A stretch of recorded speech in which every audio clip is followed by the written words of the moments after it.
Tribuners on Camp Everynight kali ini saya bakal ngobrol dengan seseorang yang bisa dibilang hatinya mulia. Beliau ini berprofesi sebagai polisi, tapi di luar pekerjaannya, beliau mengabdikan diri untuk masyarakat luas. Dan sudah terhubung dengan saya, sudah ada Bapak Purnomo di sana. Halo Pak Purnomo, apa kabar? Alhamdulillah. Assalamualaikum. Kabar baik, Pak. Waalaikumsalam. Bapak ini kesibukannya apa nih, Pak? Ya, sehari-hari saya jadi polisi dong. Oke. Ya, ini kami ini persiapan nyari OJGD, Mbak. Karena sementara kami belum merawat OJGD untuk minggu ini. Kemarin banyak. Nah, kalau sudah kosong, kami keliling lagi nih, mau cari OJGD. Berarti ini setiap minggu ini harus mencari ODGJ juga ya, Pak? Setiap hari, bukan setiap minggu, setiap hari. Oh, jadi sangat kesibukannya adalah mencari orang-orang yang membutuhkan perhatian dari kita semua ya, Pak ya? Siap. Nah, Pak, ini untuk tempatnya yayasan punya Bapak ini ada di mana ya, Pak, tempatnya? Ya, jadi untuk Yayasan Berkas beralamat di Desa Nguok, Kecamatan Modo, Kabupaten Lamongan, Jawa Timur untuk RT 17 RW 1. Itu berarti awalnya dari Bapak sebagai Babin Kaptipmas, terus membantu warga di sekitar gitu ya, Pak ya?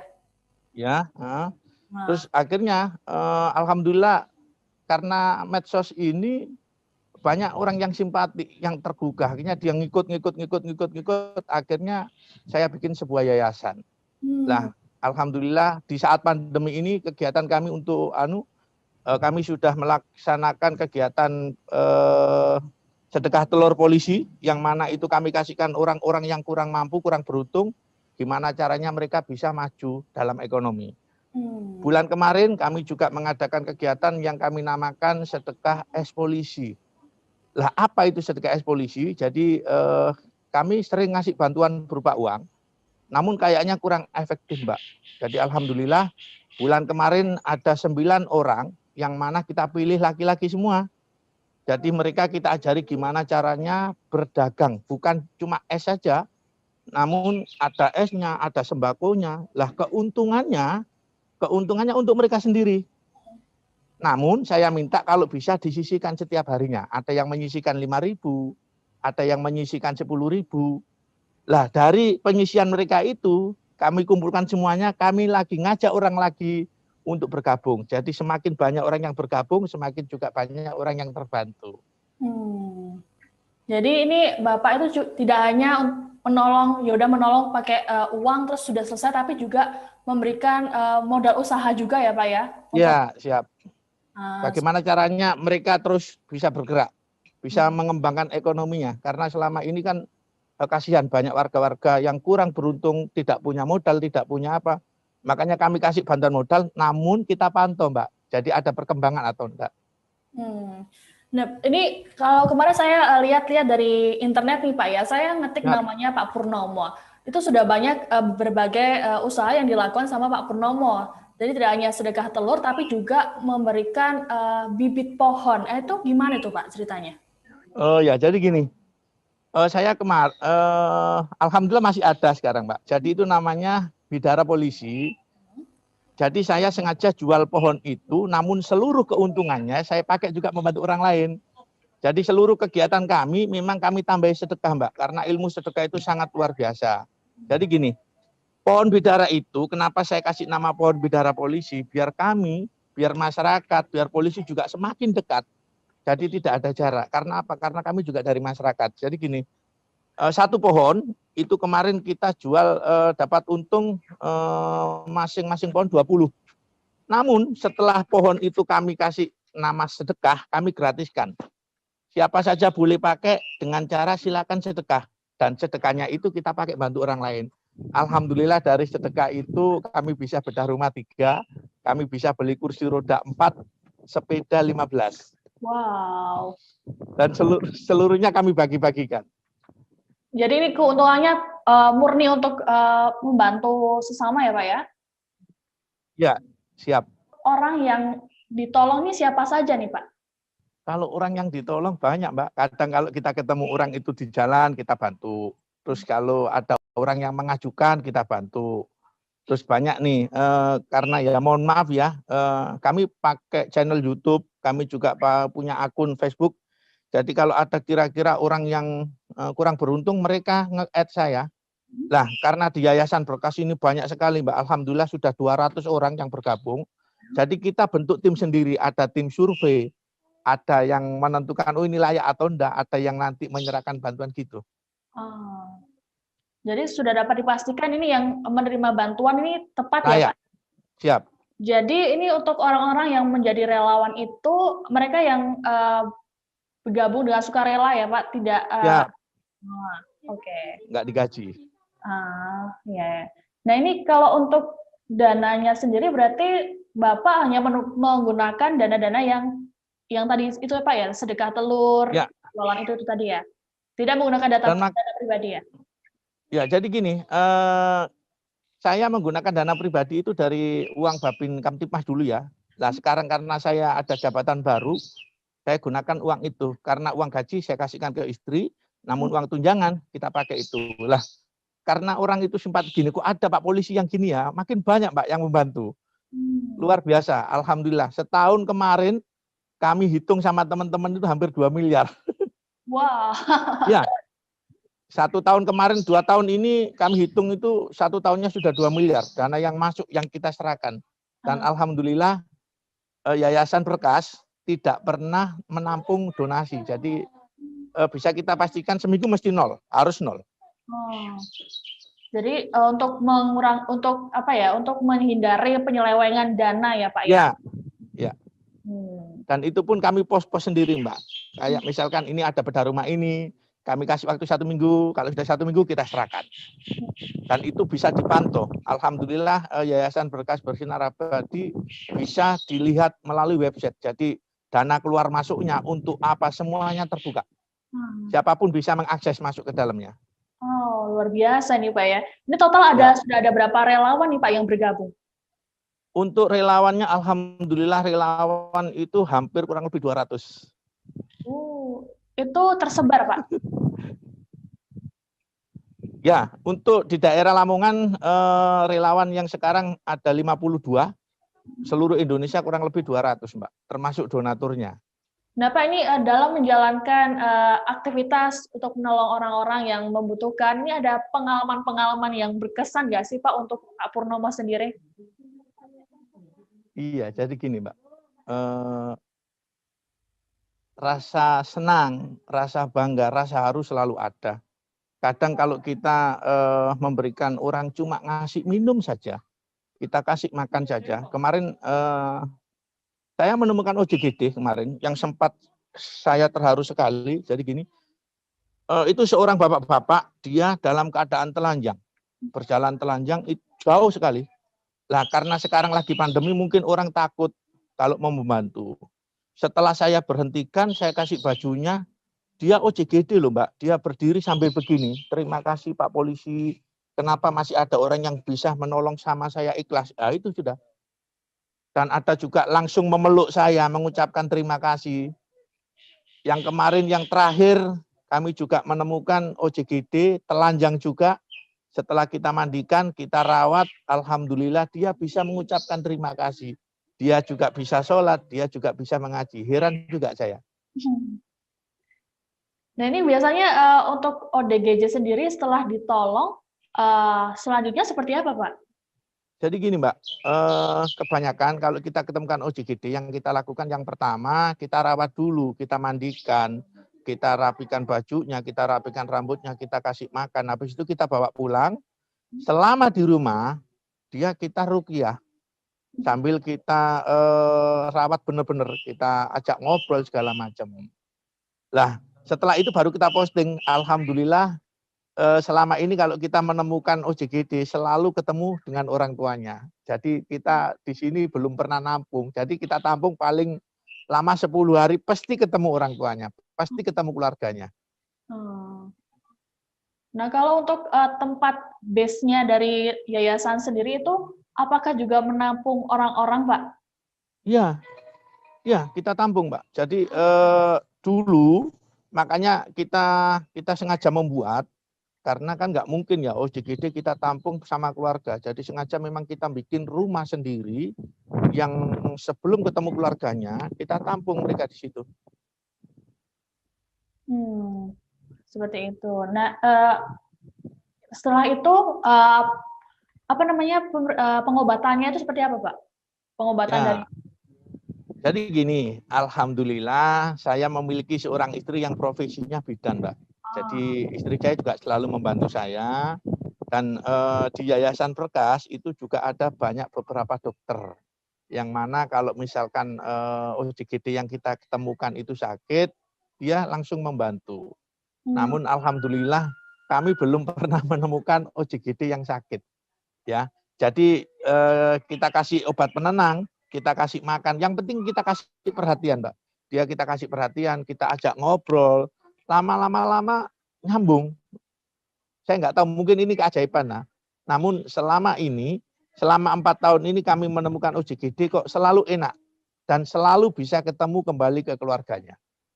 Nah, Tribuners, ini beberapa waktu lalu kan sempat viral di media sosial, ada video, ada nenek-nenek yang ditemukan terlantar di rumahnya sendiri. Nah, ini Pak Purnomo ini juga yang ikut menolong nenek-nenek tersebut. Nah, ini bisa diceritakan nggak sih, Pak?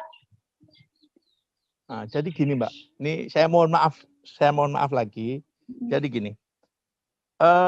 Cerita nenek Muntiah, Kecamatan Sugio Lamongan, Jawa Timur itu jadi begini. Yang pertama datang ke sana itu bukan saya bersama teman-teman dari yayasan. Kami cuma melihat Facebook bahwa ada nenek-nenek dengan kondisi yang kayak begitu. Lah, akhirnya saya berusaha menghubungi yang menggugah pertama. Untuk ke medsos itu saya hubungin, saya tanya alamatnya. Setelah saya tanya alamatnya, saya mencari tahu kepala desanya. Nah, setelah itu saya menghubungi kepala desa, saya pamit dulu nih, kepala desa, Pak, saya boleh nggak ke sana untuk melihat neneknya sekaligus nyari bantuan. Pak Kepala Desa, oke Pak, silakan. Jadi saya ke sana, setelah saya melihat kondisinya, besoknya saya putuskan sama teman-teman kita bantu.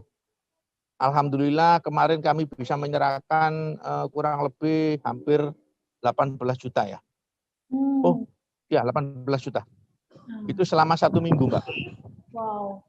Jadi ini Pak Purnomo ini bukan yang menemukan ya, tapi yang membantu ya, memfollow up ya. Ya.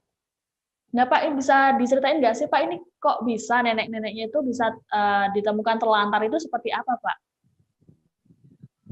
Jadi gini Mbak, mohon maaf ya, mungkin perlu diklarifikasi, itu bukan terlantar. Jadi gini, nenek itu dia itu dapat perhatian dari pihak desa. Saya tahu sendiri karena saya datang ke lokasi. Jadi pihak desa itu sudah memberikan semua bantuan, sudah dikasihkan. Termasuk pihak kepala desa itu memberikan pribadi tiap bulan.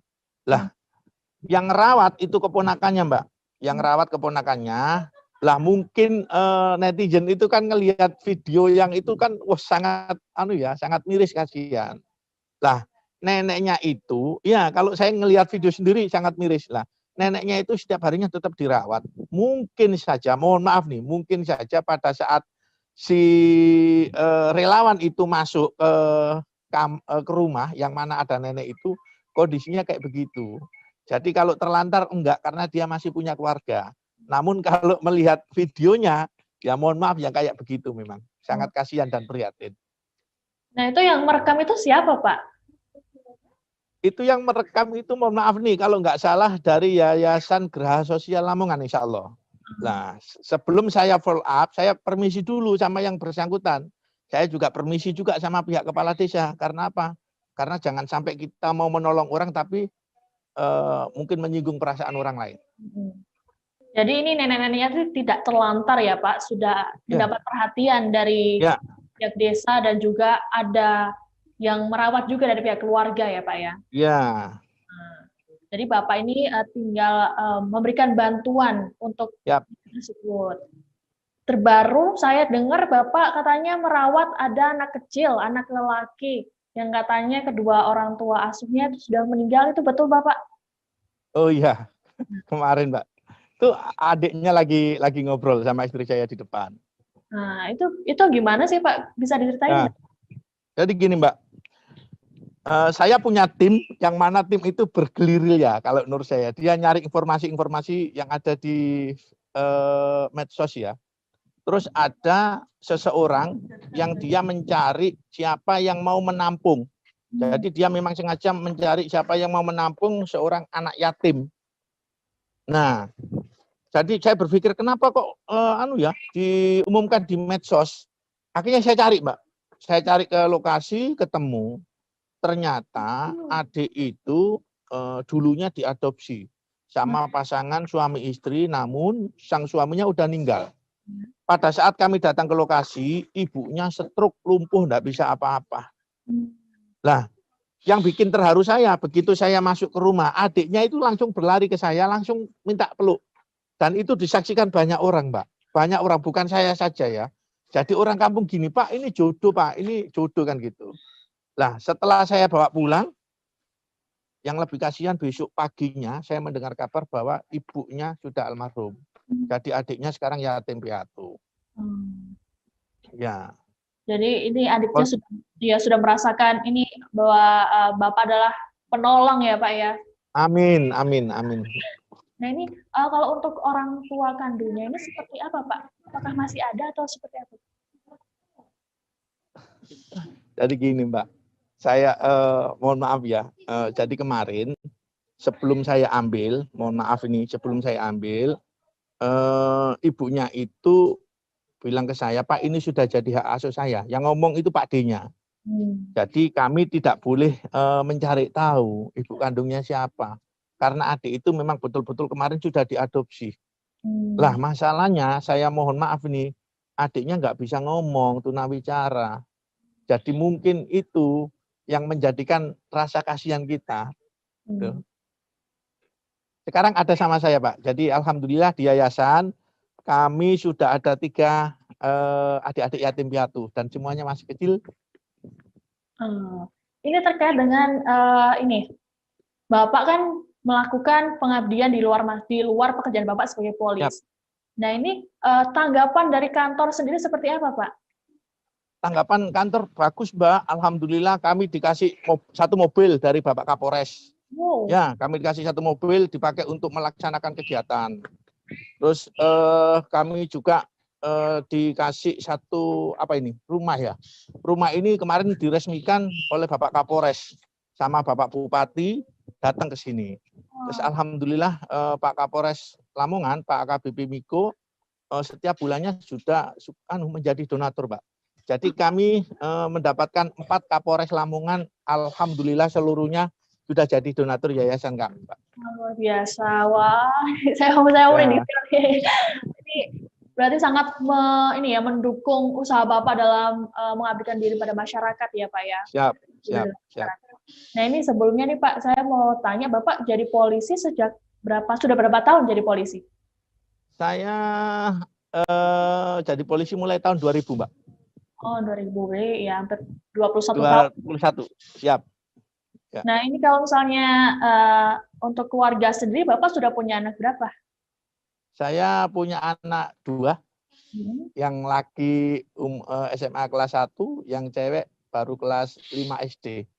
Nah, waktu awal-awal Bapak mendirikan yayasan, gimana respon keluarga, Pak? Respon keluarga mintanya gini, Mbak, dulu saya cuma ngumpulkan anak-anak muda. Saya ngumpulkan anak muda gimana caranya kita bisa berbagi senyum. Lah, karena kegiatan saya semakin padat, saya meninggalkan keluarga, akhirnya saya bikin sebuah yayasan yang mana kantornya di belakang rumah saya. Dan alhamdulillah karena polisi enggak boleh jadi ketua yayasan, Mbak. Jadi sekarang yang menjadi ketua istri saya. Sekaligus dia kan ahli kesehatan ya, jadi dia selalu ngikut kalau kita ketemu apa dia ngikut. Dan anak saya semakin muncul rasa empatinya, muncul rasa kasihannya ke orang lain untuk melatih anak-anak saya, Mbak. Gitu. Nah ini kan waktu awal-awal kan pasti sibuk sekali ya Pak ya, Bapak jadi polisi, terus nanti setelah pulang mengurusi yayasan, anak-anak sempat protes nggak Pak? Pertama sempat protes. Namun setelah dia tahu sendiri, dia ngelihat malah dia yang ngobrain saya, Pak, ada orang gila di sana, malah dia yang ngobrain, yang ngajakin saya. Ya, jadi saya bagi Mbak sekarang. Jadi untuk anak saya, untuk anak saya sekarang saya jadikan ketua UMKM. Wow. Jadi anak saya masih SMA kelas 1. Jadi kalau misalkan ada penjual keliling, semuanya itu nanti berurusan dengan anak saya. Sungguh luar biasa nih Bapak Purnomo ini juga menyebarkan kebaikan untuk semuanya ya Pak ya. Ya. Nah ini Pak, untuk rencana kedepannya nih untuk yayasan ini seperti apa Pak? Ya, jadi saya mohon doanya nih Mbak. Untuk bulan 3 kami akan bangun 1 lantai lagi khusus untuk perawatan OJGD. Dan kami mau beli tanah lagi, insya Allah kami akan bangun panti lansia. Ya, jadi maunya kami mudah-mudahan semakin banyak orang yang mengenal, semakin banyak orang yang percaya, semakin banyak donasi akan kami kelola dengan yang baik. Tujuan kami mudah-mudahan dengan yayasan ini orang-orang terlantar yang ada di sekitar Lamongan tidak ada orang terlantar lagi. Kalau ada orang terlantar silakan gabung di Yayasan Berkas, kita belajar sama-sama. Jadi tidak hanya untuk Lamongan saja ya Pak? Ya. Beberapa daerah juga ya Pak? Siap. Seluruh Indonesia? Ya, karena OJGD itu kan nggak dari Lamongan aja Mbak, dari mana-mana. Jadi tidak terbatas daerah juga ya Pak ya? Ya. Nah Pak, ini kalau misalnya nih di Tribuners di rumah yang sedang menonton, ingin menyalurkan bantuan, ini harus kemana nih Pak? Ya, bisa melalui rekening Yayasan Berkas Bersinar Abadi, Mbak. Tapi lupa saya nomor rekeningnya. Nanti kita cantumkan di bawah ya Pak ya. Dan ya, siap. Misalnya Tribuners ada seseorang yang ingin dibantu oleh Bapak, bisa langsung menghubungi ke Instagramnya. Oh, siap. Pak. Ya, siap. Bisa langsung menghubungi Instagram saya atau nomor WA saya 081333180664. Insya Allah 24 jam kami siap. Oke, baik, terima kasih Pak Purnomo atas waktunya. Juga tadi rencana-rencananya dapat terlaksana dengan baik ya Pak ya. Amin. Dan juga semoga semakin banyak orang yang ditolong oleh Bapak dan juga Amin. Ya, Amin. Amin. Terima kasih Bapak. Amin. Amin. Terima kasih Mbak. Nah, demikian tadi perbincangan saya dengan Pak Purnomo, seorang polisi asal Lamongan, Jawa Timur yang mengabdikan dirinya untuk membantu sesama. Nah, semoga perbincangan saya tadi bisa jadi inspirasi dan juga motivasi Tribuners di rumah untuk selalu menyebarkan kebaikan untuk sesama kita. Jangan lupa saksikan On Cam Afrina setiap hari pukul 9 malam hanya di kanal YouTube tribunnews.com. Terima kasih sudah nonton. Jangan lupa like, subscribe, dan share ya.